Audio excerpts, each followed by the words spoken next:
वसदक़ रसूलुहुन नबियुल अमीनुल करीम व नहनु अला ज़ालिका लमिनश शाहिदीन व शाकिरीन वल्हम्दुलिल्लाहि रब्बिल आलमीन। बाज़ आ हर आँचे हस्ती बाज़ आ, गर काफिरो गिब्रो बुत परस्ती बाज़ आ, ई दरगाह माँ दरगाह नौ उम्मीदी नीस्त, सद बार गर तोबा शिकस्ती बाज़ आ। हज़रात, मैं कोई बहुत लंबी चौड़ी तकरीर के लिए नहीं हाजिर आया। मैं बहुत मुख्तसर से वक्त में अपनी बात को कहकर रुखसत हो जाऊंगा। असल बात, मुझे मेरी सुबह 4 बजे मुझे जाना भी है, सुबह मेरी फ़्लाइट है। तो शकील बाबा साहब का हुक्म हुआ, मैं हाजिर आया। इनके गुस्से से डर लगता है। बहरहाल इनका हुक्म था, मैं यहाँ पर हाजिर आया। मैं बहुत ज़्यादा देर तक रुक नहीं पाऊँगा, लेकिन आपसे एक वादा लूँगा कि जब तक ये प्रोग्राम चलेगा आप उठ के तो नहीं जाएंगे। वादा है? कोई एक आदमी भी तो नहीं उठ के जाएगा। हाँ, खैर, एक मरतबा बाबा से बुलंद दुरूद पाक पढ़े। अल्लाहुम्मा सल्ली अला सय्यिदना मौलाना मुहम्मद मादनिल जूद वल करम व वसल्लिम सल्लल्लाहु व सल्लम अलैका रसूलुल्लाह सल्लल्लाहु तआला अलैहि वसल्लम। आला हज़रत फ़ाज़िल बरेलवी इमाम अहमद रज़ा ख़ान अलैहि रहमा सरकार दो आलम सल्लल्लाहु तआला अलैहि वसल्लम के मीलाद के ताल्लुक़ से फरमाते हैं, ज़मीनो ज़मा तुम्हारे लिए, ज़मीनो ज़मा तुम्हारे लिए, मकीनो मकां तुम्हारे लिए, चुनीनो चुना तुम्हारे लिए, बने दो जहां तुम्हारे लिए। दहन में है ज़ुबां तुम्हारे लिए, बदन में है जान तुम्हारे लिए। या रसूल अल्लाह, हम आए यहाँ तुम्हारे लिए, उठें भी वहाँ तुम्हारे लिए। क्या बात है, सुभान अल्लाह। ताजुल शरीयत इरशाद फरमाते हैं, जहां बानी अता कर दे, जहां बानी अता कर दे, भरी जन्नत हिबा कर दे। नबी मुख्तारे कुल हैं, जिसे जो चाहें अता कर दे। सुभान अल्लाह, वाह। गुलामे गौसे आजम बेकसो मुस्तर नमी मानत, गुलामे गौसे आजम बेकसो मुस्तर नमी मानद। अगर मानद शबे मानद, शबे दीगर नमी मानद। इस शेर का मतलब ये है कि गौसे आजम का गुलाम परेशान हाल नहीं हुआ करता। गौसे आजम का गुलाम परेशान हाल नहीं हुआ करता। अगर होता है तो एक रात के लिए होता है, दूसरी रात नहीं हुआ करता। बहरहाल मुसलमानों, मैंने कुरान पाक की एक बहुत ही मशहूर आयत की तिलावत की, जिसका सीधा साधा मफहूम, तुम तमाम उम्मतों में बेहतर हो, लोगों में चुने गए हो। तुम भलाई का हुक्म देते हो, बुराई से रोकते हो। अभी मुझसे कबल अल्लामा अब्दुल मोइज़ साहब क़िबला तकरीर कर रहे थे। उन्होंने एक बात कही कि औलिया इकराम की बादशाहत। तो हज़रत इब्राहीम अदहम बल्खी रज़ी अल्लाह ताला अन्हु बल्ख के बादशाह थे। इनकी बादशाहत जानते हैं इन औलिया इकराम की? हज़रत इब्राहीम अदहम बल्खी बल्ख के बादशाह थे। आपने बल्ख की बादशाहत को छोड़ा और फ़कीरी को अपनाया। एक रोज़ आप दरिया के किनारे बैठकर अपना कुर्ता सिल रहे थे। एक शख्स गुजरता है, कहता है कि बादशाहत को छोड़कर ये फटा हुआ कुर्ता सिल रहे हैं। आपने फौरन सुई को दरिया में फेंक दिया, सुई को दरिया में फेंक दिया। दरिया की मछलियों को हुक्म दिया कि ऐ मछलियों, मेरी सुई लेकर आओ। तमाम मछलियां, तमाम सुइयां सोने चांदी की सुइयां लेकर आईं। लेकिन इब्राहीम अदहम बल्खी कहते हैं कि नहीं, मेरी सुई लेकर आओ। तो देखते हैं कि एक मछली का बच्चा इब्राहीम अदहम बल्खी की सुई लेकर आ रहा है। इब्राहीम अदहम बल्खी ने उस सुई को लिया और उस शख्स से कहा कि वो बादशाहत बेहतर थी या ये बादशाहत बेहतर? बुजुर्गों के उर्स का मतलब क्या होता है? तो इस तरीके की जो भी उर्स किए जाते हैं, जो महफिल की जाती हैं, इसका एक ही मकसद होता है कि उस महफिल पाक में उलमा इकराम तशरीफ़ लाएंगे और वो हमको उन बुज़ुर्ग की हयात तय्यबा के बारे में बताएंगे, शरीयत की बातें बताएंगे और उस पर हम अमल करेंगे और अपनी ज़िंदगी शरीयत के मुताबिक गुजारेंगे। यही मकसद होता है उर्स वग़ैरह का, है ना। लेकिन मुसलमानों, आज हमारी हालात क्या हो गए, आज हम कैसे हो गए, आज हमारा हाल क्या है। आज हम झूठ, चुगली, गीबत, शराब, जुआ, हराम खाना, तमाम बुरी बातों में मुब्तला है ना। आज सबसे बड़ा अलमिया यह है कि हम नमाजें छोड़ते हैं। 11वीं शरीफ का महीना आया, हम डेग पे डेग तो कराते हैं, फिर किसी के पास, किसी मुतव्विज़ के पास तावीज़ लेने जाते हैं कि हमें हमारे घर में बरकत नहीं, ऐसा नहीं, वैसा नहीं। सरकार गौसे आज़म के पास एक शख्स आया, अर्ज़ करने लगा, हुजूर मैं दिन रात मेहनत करता हूँ, बड़ी मशक्क़त करता हूँ, लेकिन एक वक्त भी पेट भर कर खाना नहीं खा पाता।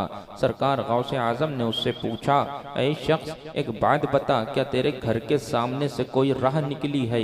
अर्ज़ करता है, हाँ हुजूर, मेरे घर के सामने से एक रास्ता निकला हुआ है। आप पूछते हैं क्या उससे राहगीर गुजरा करते हैं? अर्ज़ करता है, हाँ हुजूर, उससे राहगीर गुजरा करते हैं। आप इरशाद फरमाते हैं, जा अपने घर के दरवाजे पे पर्दा डाल दे। वो शख्स जाता है, घर के दरवाजे पे पर्दा डाल देता है, कुछ वक्त के बाद लौट के जाता है। सरकार गौसे आज़म से अर्ज करता है, सरकार अब तो बड़ी बरकत हो रही है, मैं मेहनत भी उतनी कर रहा हूँ, मैं मशक्क़त भी उतनी ही कर रहा हूँ, लेकिन सरकार अब तो 2 वक्त पेट भर के खा रहा हूँ। इतने में वो शख्स सवाल करता है, सरकार वजह क्या थी? सरकार गौसे आज़म रज़ी अल्लाह तआला अन्हु इरशाद फरमाते हैं, ऐ फलां शख्स, तेरे घर के सामने से जो रास्ता निकला हुआ था उससे बेनमाजी गुजरा करते थे, जिनकी परछाई तेरे घर पे पड़ा करती थी, जिसकी नहूसत से अल्लाह ताला ने तेरे घर से बरकतें उठा ली थी। अगर बेनमाजी की परछाई पड़ जाए, बेनमाजी का साया पड़ जाए तो घर से बरकतें उठ जाती हैं, लेकिन अगर घर में बेनमाजी रहता हो तो क्या हाल होगा, खुद ही बेहतर जानते हो, है ना। नमाज, अभी मौलाना साहब फरमा रहे थे कि फरिश्ते मदद, बेशक फरिश्ते भी हम लोगों की मदद के लिए आते हैं, लेकिन जिनकी मदद के लिए आते हैं वो होते कैसे लोग? हजरत फारूक आज़म रज़ी अल्लाह तआला अन्हु के दौर में एक सहाबी हैं जिनका नाम मालिक है। सूडान तिजारत के लिए जाते हैं, तिजारत करके वापस आ रहे हैं, रास्ते में एक डाकू मिलता है, डाकू उनको लूट लेता है, कत्ल करना चाहता है। वो कहते हैं कि ऐ डाकू, मेरा माल ले ले, मुझे कत्ल ना कर। वो कहता है कि नहीं, फारूक आज़म को तू जाकर मेरी शिकायत बताएगा, वो मुझे कत्ल कर देंगे, इसलिए मैं तुझे कत्ल करूंगा। वो सहाबी कहते हैं कि ऐ डाकू, मुझे छोड़ दे। बहरहाल वो डाकू कहता है कि नहीं, मैं कत्ल कर दूंगा। वो सहाबी कहते हैं ठीक है, मुझे इतनी मोहलत दे दे कि मैं अपने रब के हुजूर 2 रकात नमाज अदा कर सकूं। बहरहाल वो सहाबी 2 रकात नमाज पढ़ते हैं, उसके बाद अपने हाथों को उठाते हैं, अपने रब के हुजूर अपने हाथों को उठाते हैं। इधर जैसे ही वो अपने हाथों को उठाते हैं, अपने रब से अर्ज करते हैं, परवरदिगार या अरहमर राहिमीन मेरी मदद फरमा। इधर डाकू तलवार खींचता है कि लाओ इनका सर तन से जुदा कर दें। उधर वो कहते हैं कि परवरदिगार मेरी मदद फरमा। इतने में एक आवाज आती है, एक निदाए गैबी आती है, ला तक़तुल, मत मार। डाकू चारों तरफ देखने लगता है, कोई नहीं नजर आ रहा, कोई नहीं दिख रहा, यह आवाज कहां से आ रही। बहरहाल डाकू दूसरी मर्तबा तलवार उठाता है। वो सहाबी फिर अर्ज करते हैं, परवरदिगार आलम मेरी मदद फरमा। फिर एक निदा आती है, ला तक़तुल, मत मार। फिर डाकू देखने लगता है, इधर उधर देखता है, कोई नजर नहीं आ रहा। तीसरी मर्तबा डाकू तलवार उठाता है कि लाओ इनका सर कलम कर ले। फिर एक निदा आती है, ला तक़तुल, मत मार। इतनी एक निदा आना था कि एक बिजली नमूदार होती है, उस एक घुड़सवार बिजली नमूदार होती है और एक नेजा मारती है जो डाकू के सीने में पेवस्त हो जाती है, आगे निकलती जाती है। वो साहब आवाज देते हैं, ऐ बिजली रुक जा, ऐ रोशनी रुक जा। वो रोशनी रुक जाती है, वापस आती है। आप उससे वो सहाबी पूछते हैं, ऐ रोशनी तू कौन है? वो कहता है मैं एक फरिश्ता हूँ। वो कहता है मैं एक फरिश्ता हूँ। जब तूने रब कदीर की बारगाह में पहली बार अपने हाथों को उठाकर आपने अपने रब के हुजूर अर्ज किया था, परवरदिगारे आलम मेरी मदद फरमा, उसी वक्त रब कदीर ने हमको हुक्म दिया कि मैं तेरी मदद के लिए जाऊं। मैं पहले आसमान पर नाजिल हो चुका था। जब तूने दूसरी मर्तबा अपने रब के हुजूर अर्ज किया तो खुदाए ताला के हुजूर अर्ज किया था मैं पहले से चौथे आसमान पर नाजिल हो चुका था। जब तूने तीसरी मर्तबा अपने रब के हुजूर अर्ज किया तो मैं चौथे आसमान से सातवें आसमान पर नाजिल हुआ और फौरन जमीन पर नाजिल हो गया और डाकू के सीने में नेज़ा पेवस्त कर दिया। तो मुसलमानों मालूम पड़ा कि हाँ, उन सहाबी ने 2 रकात नमाज अदा की। उसके बाद खुदाए ताला की बारगाह में अर्ज कर दिया तो खुदाए ताला ने फरिश्ते को मदद के लिए भेज दिया। आज भी ऐसी मदद आ सकती है, आज भी ऐसी मदद आ सकती है, लेकिन उसके लिए शर्त क्या है? उसके लिए शर्त यह है कि हमको अपनी जबानों को पाक करना पड़ेगा, झूठ से पाक करना पड़ेगा, अपनी जबान को गीबत से पाक करना पड़ेगा, अपने जबान को हराम जायके से पाक करना पड़ेगा, हमको अपनी निगाह को नीचे रखना पड़ेगा, हमको रोजे रखना पड़ेंगे, हमको नमाज पढ़ना पड़ेगी, हमको शराब से तौबा करना पड़ेगा, हमको किसी की बहू बेटी की तरफ नजर उठाने से तौबा करना पड़ेगा, हमको जहेज जैसी मनहूसियत से तौबा करना पड़ेगा, हमको उलमा की इज्जत करना पड़ेगी, हमको मशाइख की इज्जत करना पड़ेगी, हत्ता कि हमको शरीयत की पाबंदी करना पड़ेगी। नारे तकबीर, नारे रिसालत, नस्ल के आला हजरत सैयद अनस मियां साहब किबला, नारे तकबीर, नारे रिसालत। हत्ता कि हमको शरीयत की पाबंदी करना पड़ेगी। आज एक बात बहुत मशहूर है कि शरीयत और तरीक़त अलग अलग है ना। अक्सर आपने सुना होगा लोगों के मुंह से कि शरीयत और तरीक़त की आपस में बनती नहीं है, शरीयत अलग है, शरीयत वाले अलग हैं, तरीक़त वाले अलग हैं। ऐसा नहीं है। शरीयत पर सख्ती का नाम ही तरीक़त है, शरीयत पर सख्ती का नाम तरीक़त है। मान लीजिए कि दूध शरीयत है और उससे उसको फेंट फेंट के और उसको जला जला के जो मक्खन तैयार किया जाता वो तरीक़त है। दूध शरीयत मान लीजिए, और जो उसका मक्खन निकलता है कि कितनी मेहनत कितनी मशक्क़त के बाद निकलता है, उसको जलाना पड़ता है, उसको फेंटना पड़ता है, तो वो तरीक़त है। ऐसा नहीं है कि शरीयत और तरीक़त अलग अलग है। पहली मंजिल शरीयत है, उसके बाद की मंजिल तरीक़त है। अगर ऐसे मान लीजिए कि शरीयत आपका हाथ में कोई गंदगी लग गई है तो शरीयत ने कहा कि इसको 3 मर्तबा धो लीजिए, हाथ पाक हो जाएगा। आपने तीन मर्तबा धो लिया, हाथ तो पाक हो गया, लेकिन उसमें साबुन लगाकर उसको 7 मर्तबा धुला, ये सख्ती हुई ना, तो यही तरीक़त है। शरीयत पे सख्ती का नाम तरीक़त है। और एक बात और बहुत मशहूर है कि उलमा और तरीक़त वालों की बनती नहीं है। तो हर वली आलिम दीन हुआ करता है, चाहे वो दुनिया में दीन हासिल, चाहे वो दुनिया में आलिम बने या अल्लाह ताला उसको इल्म लदुन्नी अता फरमा दे, लेकिन हर वली आलिम हुआ करता है। ये बहुत मशहूर बात हो गई, लोगों ने, जाहिल लोगों ने मशहूर कर दिया, जाहिल पीरों ने मशहूर कर दिया कि शरीयत अलग है, तरीक़त अलग है, आलिम और वली की बनती नहीं। हर वली आलिम हुआ करता है, हर वली आलिम होता है। तो ऐसा कभी मत सोचिएगा। अगर किसी को कहते हुए सुन लीजिएगा कि शरीयत अलग है, तरीक़त अलग है, तो जान लीजिएगा कि ये कज़्ज़ाब है, झूठा है ये। ठीक है ना।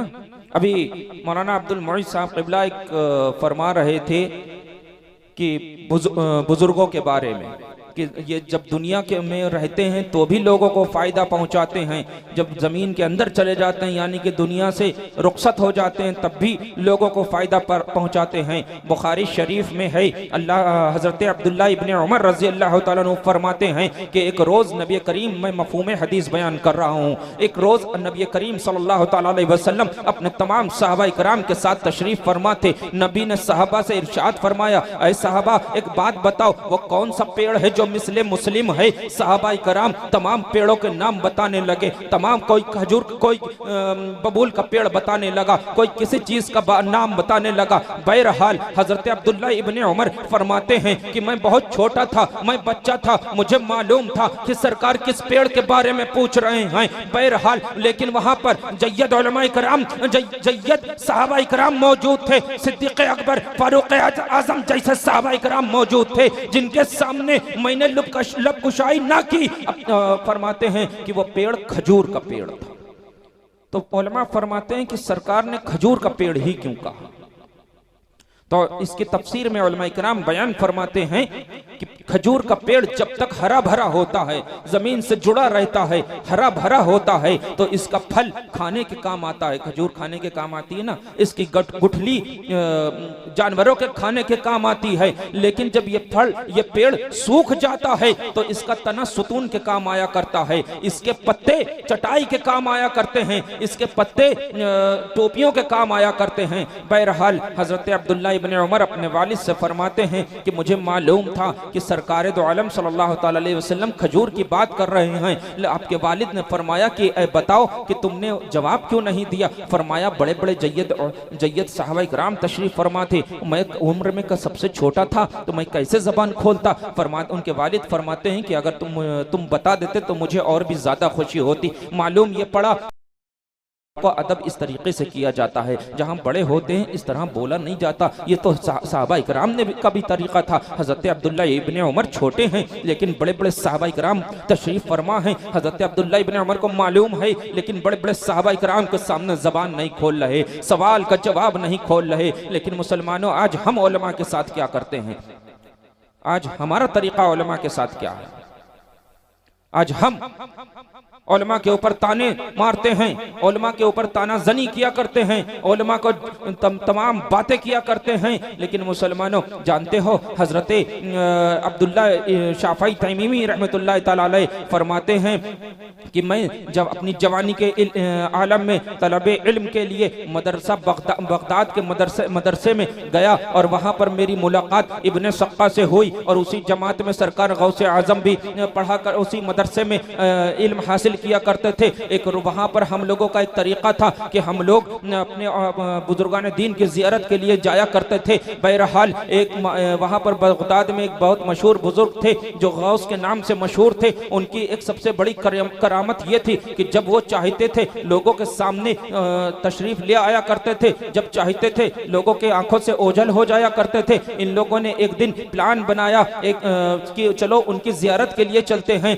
आप ये तीनों लोग उनकी जियारत के लिए निकलते हैं। इब्ने सक्का रास्ते में कहता है कि मैं उनसे एक ऐसा सवाल करूंगा जिसका वो जवाब न दे पाएंगे। हजरत अब्दुल्ला फरमाते हैं कि मैंने कहा कि मैं उनसे एक ऐसा सवाल करूंगा कि देखें उसका वो क्या जवाब देते हैं। सरकार गौसे आजम फरमाते हैं कि मैं उनसे कोई सवाल ना करूंगा बल्कि मैं उनकी जियारत करूंगा और उनसे बरकतें हासिल करूंगा। बहरहाल ये लोग वहां पहुंचते हैं, देखते हैं कि वो बुजुर्ग वहां पर मौजूद नहीं है। कुछ वक्त के बाद वो बुजुर्ग इनके सामने तशरीफ लाते हैं। इब्ने सक्का की तरफ बड़ी गजब की निगाह से देखते हैं और फरमाते हैं कि मैं तुझमें जहन्नम की आग को भड़कता हुआ देख रहा हूं। फिर हजरत अब्दुल्ला और फरमाते हैं कि इब्ने सक्का, तेरा ये सवाल था, तूने कहा था कि मैं ऐसा सवाल करूंगा जिसका वो जवाब न दे पाएंगे, तो सुन, तेरा ये सवाल था, उसका ये जवाब है। इमाम अब्दुल्ला फरमाते हैं कि मेरी तरफ देखा और मुझसे कहा, ऐ अब्दुल्ला, तूने कहा था कि ऐसा सवाल करूंगा, देखता हूं इसका वो क्या जवाब देते हैं। तो सुन, तेरा ये सवाल था, इसका ये जवाब है और मैं तुझको दुनिया में कानों की लौ तक गर्क देख रहा हूँ। फिर सरकार गौसे आजम की तरफ नजर करते हैं और बड़ा खुश होते हैं, सरकार का बड़ा एजाज करते हैं, अपने करीब बुलाते हैं, अपने पास बैठाते हैं और उसके बाद फरमाते हैं, सरकार गौसे आजम के लिए फरमाते हैं कि मैं देख रहा हूँ कि अनकरीब मजमा बगदाद में वाज की कुर्सी पर बैठकर सरकार गौसे आजम ऐलान करेंगे कि मेरा कदम तमाम औलिया अल्लाह की गर्दन पर। जब हजरत वो गौस बुजुर्ग ये फरमाते हैं, फिर दुनिया ने देखा कि बहुत ही जल्द सरकार गौसे आजम ने बगदाद के मिंबर से ऐलान किया कि मेरा कदम तमाम औलिया अल्लाह की गर्दन पर, और तमाम औलिया अल्लाह ने अपनी गर्दनों को झुका दिया। ख्वाजा गरीब नवाज ने फरमाया कि मेरे सर पर भी, मेरी आंखों पर भी, मेरी गर्दन पर भी। बहरहाल दुनिया ने देख लिया, ये गौस की बात बहुत जल्द पूरी हुई। उसके बाद इब्ने सक्का को एक नसरानी औरत से मोहब्बत हो जाती है। इब्ने सक्का अपनी मोहब्बत का इजहार करता है। वो नसरानी औरत इब्ने सक्का की मोहब्बत को ठुकरा देती है, लेकिन इस शर्त पर मान जाती है कि अगर तू नसरानी हो जा तो मैं तुझसे निकाह कर लूंगी। इब्ने सक्का नसरानी हो जाता है। इब्ने सक्का के लिए कहा था, मैं तुझ में जहन्नम की आग को भड़कता हुआ देख रहा हूँ। इब्ने सक्का अपने दीन से फिर जाता है, जहन्नमी बन जाता है। इमाम अब्दुल्ला की बारी आती है। इमाम अब्दुल्ला दमिश्क तशरीफ ले जाते हैं और वहां पर आपकी मुलाकात नूरुद्दीन सुल्तान नूरुद्दीन शहीद से होती है। आप उनके साथ हो जाते हैं। फिर दुनिया ने देखा कि इमाम अब्दुल्ला शाफई दुनिया में कानों की लौ तक गर्क हो गए। मालूम ये पड़ा कि अपने उलमा, अपने बुजुर्गों की बेदबी का नतीजा क्या निकला। सरकार गौसे आजम ने फरमाया कि मैं उनको देखूंगा, बरकतें हासिल करूंगा। उन्होंने फरमाया कि मैं देख रहा हूं कि बगदाद के मिंबर से आप बहुत जल्द ऐलान करेंगे कि मेरा कदम तमाम औलिया अल्लाह की गर्दन पर। दुनिया ने देखा कि सरकार गौसे आजम का कदम तमाम औलिया अल्लाह की गर्दन पर। लेकिन इब्ने सक्का के लिए कहा था, मैं तुझ में जहन्नम की आग भड़कता हुआ देख रहा हूं। दुनिया ने देखा कि इब्ने सक्का नसरानी हो गया। अब अब्दुल्ला शाफई के लिए कहा था कि मैं तुझको दुनिया में कानों की लौ तक गर्क होता हुआ देख रहा हूं। अब्दुल्ला दुनिया में इस तरीके से मस्त हो गए कि कानों की लौ तक गर्क हो गए। लेकिन मुसलमानों, कहीं ऐसा आज हम उलमा पे तान-जान करते रहते हैं, उलमा को बुरा भला कहते रहते हैं। पता नहीं किस आलिम की क्या शान है, नहीं मालूम हमको किस मशाइख की, किस आलिम की क्या शान है। कहीं ऐसा ना हो कि उसको भी इसी तरीके से गज़ब आ जाए और हमारा सब बर्बाद हो जाए। तो उलमा पर लान तान से बाज रहिए। आप जानते हैं एक बात कि आपको एक काम करना है। अगर किसी आलिम की कोई बात आपको नहीं अच्छी लगती तो वो आपका काम है कि आलिम की इज्जत करना, आलिम को इज्जत देना। आप अपना काम करते रहिए। अगर कोई बात नहीं अच्छी लगती तो आलिम जाने, उसका खुदा जाने। आप अपना काम करते रहिए, है ना। आप रास्ते से गुजर रहे हैं, मस्जिद के इमाम साहब दिख गए, आप सिर्फ इतना सोच लीजिए कि नहीं, इनका चेहरा देखना सवाब है। आप उनका सिर्फ चेहरा देखेंगे, आपको सवाब मिल जाएगा। बाकी वो जाने, उनका अगर कोई काम ऐसा है जो आपको नहीं पसंद है तो वो जाने, उनका खुदा जाने। आप अपना काम कर लीजिए कि हाँ, आप सवाब के मुस्तहिक हो जाइए कि हाँ, ये आलिम है, ये आलिम दीन है, ये हमारे इमाम साहब हैं। आज हम बहुत मशहूर सी बात होती जा रही है कि इमामों को परेशान करना, इमाम साहब को गुलाम समझना, इमाम साहब की तनख्वाह 2, 4, 5 हज़ार होना। एक बात पूछें आप में से, क्या इसमें कोई मजदूर है जो मजदूरी करता है रोजाना? कोई है? कोई करता है? हा?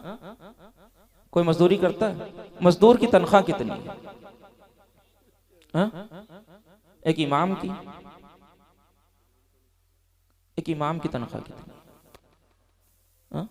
एक मजदूर से भी गया गुजरा है इमाम, एक मजदूर से भी गया गुजरा है। 5 वक्त आपको नमाज करता है। आप क्या समझते हैं इमामत को?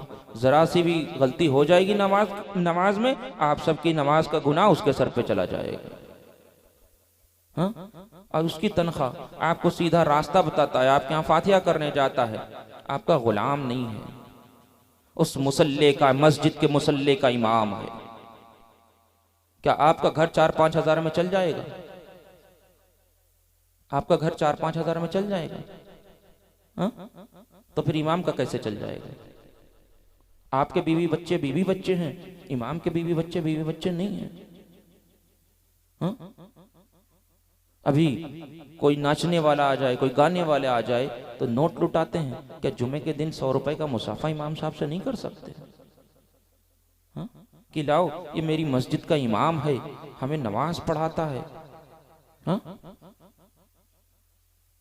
बताओ, एक इमाम एक मजदूर से भी गया गुजरा है, अपना घर बार छोड़कर आपके शहर में आता है और वो 4000 5000 लेता है। आप अगर कहीं जाते हैं तो सबसे पहले तनख्वाह तय करते हैं, तनख्वाह कितनी दोगे? इमाम के लिए ये है? नहीं मुसलमानों, इमामत कोई छोटा वो नहीं है काम, बहुत बड़ा काम है। ज़रा सी उससे नमाज में गलती हो जाएगी, आप सबकी नमाज का गुनाह उसके सर चला जाएगा, है ना? आपको सही नमाज पढ़ाता है, फिर आप चाहते हैं वो मेरा गुलाम बनकर रहे। वो मस्जिद के मुसल्ले का इमाम है, आपका गुलाम नहीं है ना? तो नहीं, अपने इमामों का अदब कीजिए, है ना? अपने इमाम साहब का अदब कीजिए। रास्ते में मिल जाएं तो उनसे एक बार पूछ लीजिए, इमाम साहब खैरियत तो है? इमाम साहब आपको कोई परेशानी तो नहीं है? वो आपकी परेशानियां पूछते रहते हैं। आपके घर में मौत हो जाए, इमाम साहब जनाजा पढ़ाने जा रहे हैं। आपके घर में मौत हो जाए, इमाम साहब नहलाने जा रहे हैं। आपके घर में मौत हो जाए, इमाम साहब फातिहा करने जा रहे हैं। हा? आप भी तो कभी इमाम साहब से पूछ सकते हैं ना, इमाम साहब आपके घर में सब खैरियत है? आपके बीवी बच्चे ठीक हैं? इमाम साहब आपके घर में कोई बीमार तो नहीं है? हा? है ना? इमाम साहब की जिम्मेदारी है कि आपसे पूछते रहें, आपके जनाजों में, आपके खुशियों में शामिल होते रहें। कभी आप इमाम साहब के किसी गम में या खुशी में शामिल हुए हैं? कभी सिर्फ पूछ लीजिए। इमाम आपके पैसे का भूखा नहीं है, लेकिन आपकी मोहब्बत का भूखा है। इमाम आपके प्यारे बोल का भूखा है। इमाम इज्जत का भूखा है कि वो इमाम है, आप इज्जत तो दे सकते हैं।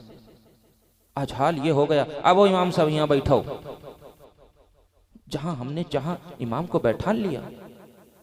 वो इमाम एक हाफिज कुरान होता है, कितनों को जन्नत में लेकर जाएगा। वो इमाम एक आलिम दीन होता है, आपको सही रास्ता बताता है। वो इमाम आपको नमाज पढ़ाने वाला होता है। आप दुनिया में, पूरी दुनिया में पता कर लीजिएगा कि आज भी और हमेशा से कि यह ईसाइयों के पादरी हुआ करते हैं, है ना, जिनको पॉप बोला जाता है। दुनिया के 1 नंबर के अय्याश होते हैं, हमेशा से दुनिया के 1 नंबर के अय्याश रहे हैं।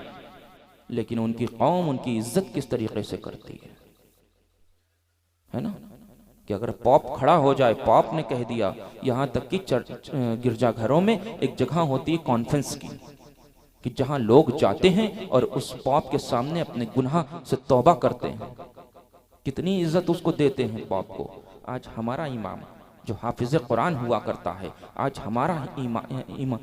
हमारा इमाम जो नाइब रसूल हुआ करता है, आज उसके साथ हम कैसा सलूक करते हैं। मैं सैयद साहब हूं, मैं यहां आया, आप हाथ चूमने लगे, किस लिए? कि मैं आले रसूल हूं। कभी इमाम के भी हाथ चूम लिए होते नाइबे रसूल समझ के, है ना?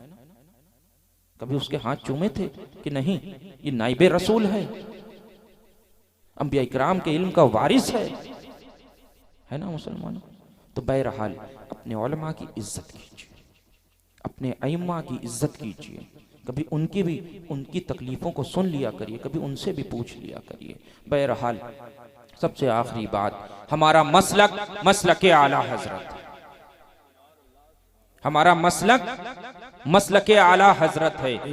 दुनिया का एक दस्तूर है, एक तरीका है, एक रस्म है, एक रिवाज है कि जिस बाप के 4 बेटे हुआ करते हैं, बाप अक्सर दुनिया में ही अपनी जिंदगी में ही अपनी औलाद के दरमियान अपनी जायदाद की तकसीम कर दिया करता है और अपनी औलाद को कुछ न कुछ नसीहत या वसीयत किया करता है। लेकिन देखने में आया है गाँव वगैरह में कुछ बाप अपनी औलाद को ऐसी नसीहत कर देते हैं कि बेटा फला खानदान से बोल चाल मत रखना, बेटा फला फला खानदान में शादी ब्याह मत करना, बेटा फला खानदान की मौत मिट्टियों में मत जाना, बेटा फला खानदान से सलाम कलाम मत करना। पुश्ते गुजर जाती हैं, ये रस्में बन के चली आती हैं। लेकिन मुसलमानों, मैं तुमसे एक नसीहत करके जा रहा हूं कि जिस वक्त तुम अपनी औलाद के दरमियान अपनी जायदाद की तकसीम करना, अपनी औलाद को एक नसीहत, एक वसीयत करना और कहना कि बेटा हमारा मसलक के आला हजरत है, तो जब तक इस पर मजबूती से कायम रहेगा मेरी जायदाद का वारिस बनकर रहेगा। बेटा जब तक तो बुजुर्गों के तरीकों पे चलता रहेगा हमारी जायदाद का वारिस बनकर रहेगा। बेटा जब तक तो आले मोहम्मद का गुलाम बनकर जिएगा हमारी जायदाद का वारिस बनकर रहेगा। बेटा जब तक तो गौसे आजम की 11वीं को मनाता रहेगा हमारी जायदाद का वारिस बनकर रहेगा। बेटा जब तक तो तमाम साहबा कराम को मानता रहेगा हमारी जायदाद का वारिस बनकर रहेगा। बेटा जब तक तो मिलाद मुस्तफा मनाता रहेगा, बेटा जब तक तो जिक्र हुसैन करता रहेगा हमारी जायदाद का वारिस बनकर रहेगा। बेटा जब तक तो मिलाद मुस्तफा मनाता रहेगा हमारी जायदाद का वारिस बनकर रहेगा। सुभान अल्लाह, नारे तकबीर, नारे रिसालत, मसलके आला हजरत सैयद अनस मियां साहब किबला, नारे तकबीर, नारे रिसालत। मुसलमानों, तुम दुनिया से रुखसत हो जाओगे, अपने बेटे के अकीदे को दुरुस्त करके जाओगे, अपने बेटे को मसलक के आला हजरत पर मजबूत खड़ा करके जाओगे। तुम दुनिया से रुखसत हो जाओगे, बेटे को बुजुर्गों का तरीका बता के जाओगे। तुम दुनिया से रुखसत हो जाओगे, बेटे को आले मोहम्मद का गुलाम बना कर जाओगे। तुम दुनिया से रुखसत हो जाओगे, बेटे के हाथ में गौसे आजम का दामन थमा के जाओगे। तुम दुनिया से रुखसत हो जाओगे, तामरून बिल मारूफ के तहत बेटे को शरीयत पर चलने की तलकीन करके जाओगे। तुम दुनिया से रुखसत हो जाओगे, बेटे को गुलामाने हुसैन बनाकर जाओगे। तुम दुनिया से रुखसत हो जाओगे, बेटे को आशिक रसूल बनाकर जाओगे। बहुत अच्छा पैगाम। सुभान मैं अक्सर एक बात कहा करता हूं और जहां कहीं जाता हूं हमेशा कहता हूं कि अगर तुम्हारा बाप, तुम्हारा दोस्त, तुम्हारा अजीजो कारिब, तुम्हारा कोई रिश्तेदार वहाबी हो जाए, देवबंदी हो जाए, कादियानी हो जाए, राफजी हो जाए, तो तुम दुनिया में उससे अपना रिश्ता तोड़ देना। मैं अपने जद्दे आला फातह पिलग्राम के तवस्सुल से कहता हूँ कि बरोज़े महशर लवाउल हम के नीचे गौसे आजम के नाना से अपना रिश्ता जोड़ देना। है नारे तकबीर, नारे रिसालत, मसलके आला हजरत सैयद अनस मियां साहब किबला, नारे तकबीर, नारे रिसालत। अगर तुम्हारा कोई दोस्त, तुम्हारा रिश्तेदार, अजीज व क़ारिब वहाबी हो जाए, देवबंदी हो जाए, कादियानी हो जाए, तो तुम दुनिया में उससे अपना रिश्ता तोड़ देना। बरोज़े महशर लवाउल हम्द के नीचे अपने नबी मोहम्मद मुस्तफ़ा सल्लल्लाहु तआला अलैहि वसल्लम से अपना रिश्ता जोड़ लेना। और मुसलमानों, एक बात याद रखना, शकील बाबा से जुड़े रहे, इनकी मदद करते रहना, जिस तरीके से इनके कंधे से कंधा मिलाकर चलते रहना और इनका साथ देते रहना। ठीक है, ये तुम्हें भटकने नहीं देंगे, मसलके आला हजरत से सुन्नियत से तुम्हें भटकने नहीं देंगे, ये तुम्हें जोड़े रहेंगे। बहरहाल इनका साथ देते रहना। बहुत ज़्यादा वक्त मैंने ले लिया, मैं अभी जा रहा हूँ, लेकिन कोई खड़ा नहीं होगा, कोई मुसाफा नहीं करेगा। ठीक है, आप जैसे बैठे हैं ऐसे ही बैठे रहिएगा। वमा अलैना इल्लल बलाग। अस्सलामु अलैकुम। माशाअल्लाह, सुभान अल्लाह। आपने देखा, सुना कि बहुत हसीन बयान, खूबसूरत बयान हजरत सैयद अनस मियां साहब अपनी मुबारक ज़बान से